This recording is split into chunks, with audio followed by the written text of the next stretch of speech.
Hello, welcome to today's message from the cow pasture.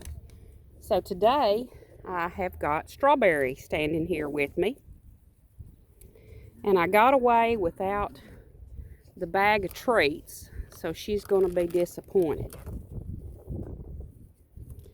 And Samantha is coming to see what's going on too.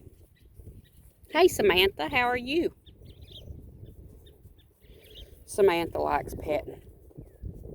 Strawberry doesn't. She's not that tame. She just likes treats. Yep, you just like treats, don't you? Yeah.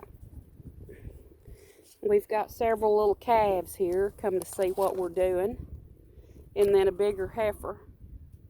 She's checking it out too.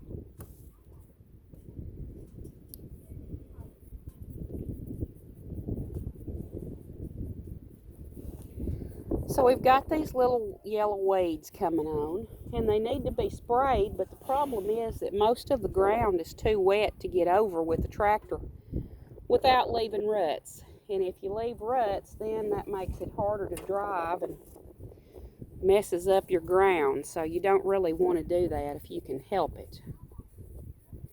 That happens most every spring, that we can't spray when we need to because of the ground being too wet to get over. So you just do what you can. And there are some summer weeds coming up as well. That tall weed over there, let's see here if I can zoom in. It's hard for me to see. Yeah, right in front of that cow, or to the side of that cow, that's a summer weed called curly dock. And that will really shade out your grass. So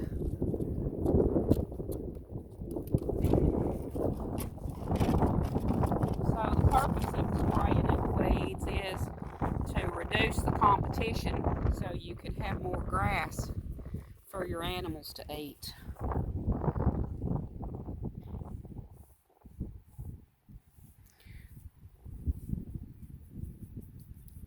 So today's message is, can you believe it? So this is out of John, the 20th chapter, the 19th through the 31st verses. Have you ever had to see something to believe it?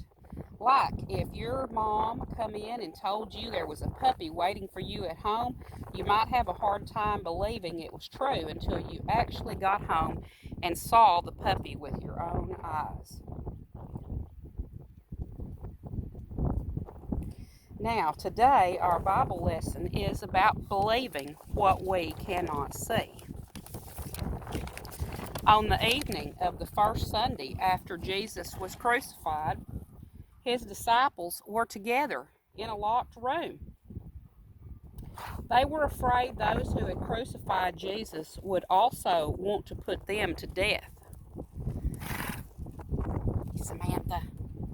Suddenly, Jesus appeared in the locked room with the disciples. It was hard for the disciples to believe, but they saw him with their own eyes. Jesus showed them the wounds on his hands and in his side, so they knew it was him.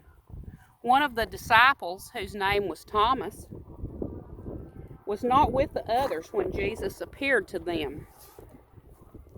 When they told Thomas they had seen Jesus, he did not believe them.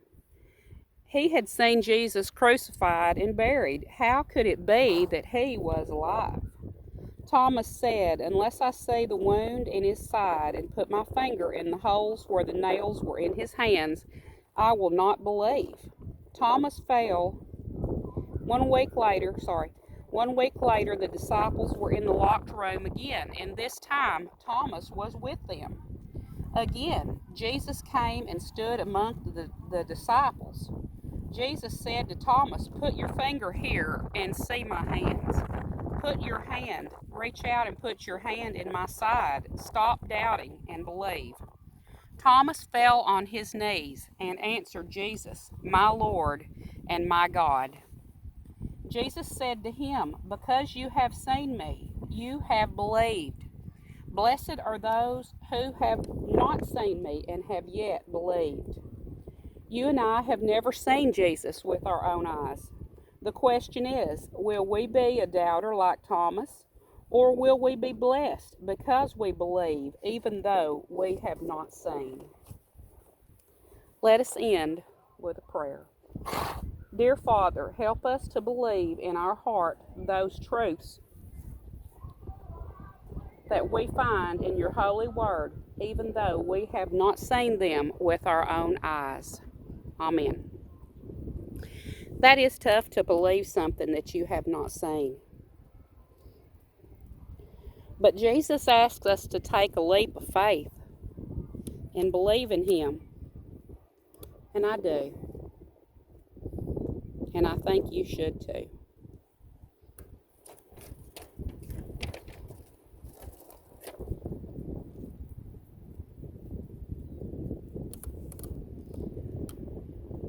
So, we have had a calf with an abscess, an infection on her leg, and I think that she is going to be okay. We were concerned about involvement of the what would be to us ankle joint, but it's getting better. She's putting weight on it, and now it is sealed up. It's growing up, so I think we're going to be okay.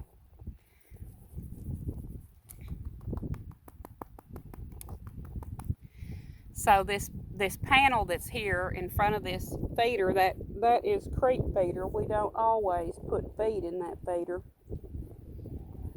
The price of feed has been so high that we have not been able to justify creep feeding our calves. So if they want feed, they have to come up in the lot like the adults do.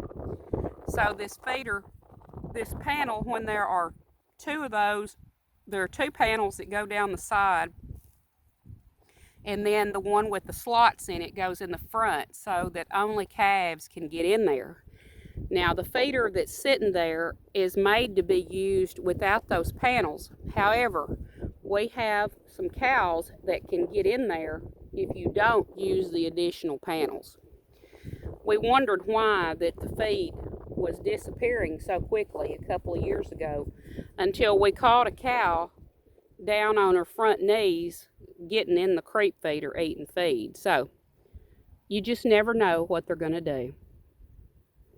Made for a very fat cow, but certainly didn't do very well for the budget.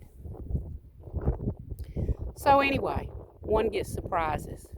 So the other cattle, they're over there in the, we called it the old field day field because when we used to have field days, that was where we normally baled our hay and cut and demonstrated equipment.